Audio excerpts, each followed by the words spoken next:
இந்த இடம் தாங்க சொன்னாங்க. எங்க ஆளையே காணோம்.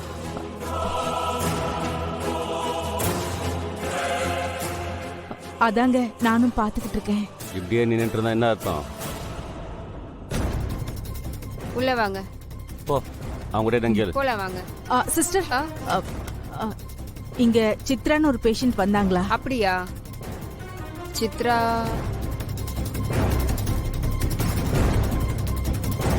அந்த பேர்ல யார் ஓபி கார்டு எடுக்கல மேடம். சரி.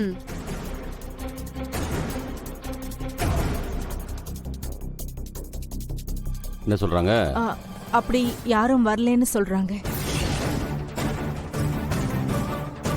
அப்ப எங்க போயிருக்கா அவன் பொண்ணு? ஹாஸ்பிட்டல் போறதான்னு சொல்லிட்டு இருந்தா. ஆமாங்க, ஒருவேளை ஹாஸ்பிட்டல் மாறி போயிருப்பாங்களோ. ஏய், என்னடி விளையாடுறியா? நீ தானே இந்த ஹாஸ்பிட்டல் டாக்டர் பேர் கூட கமலா தெரிஞ்ச டாக்டர் சொன்ன?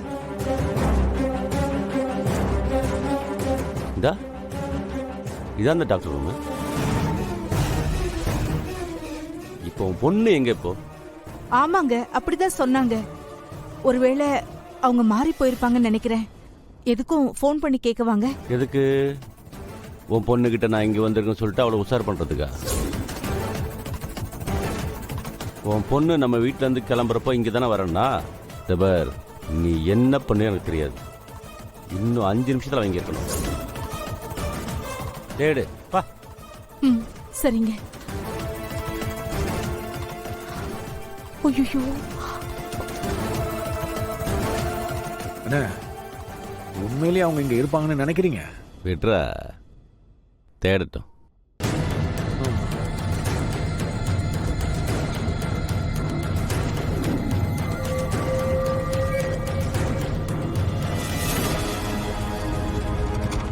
ஏங்க, அவங்க இங்க இல்லங்க.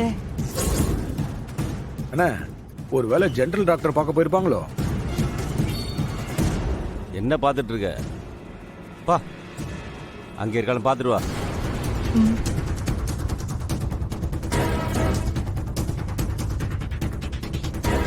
அண்ணா, அந்த இந்து தானே நம்ம சித்ராவை கூப்பிட்டு போயிருப்பா. எல்லாத்துக்கும் காரணம் அவ தானே. அவளை சும்மாவே விடக்கூடாதுண்ணே. விடுறா, சிக்கிட்டால இன்னைக்கு. வரட்டும், வீட்டுக்கு வரட்டும்.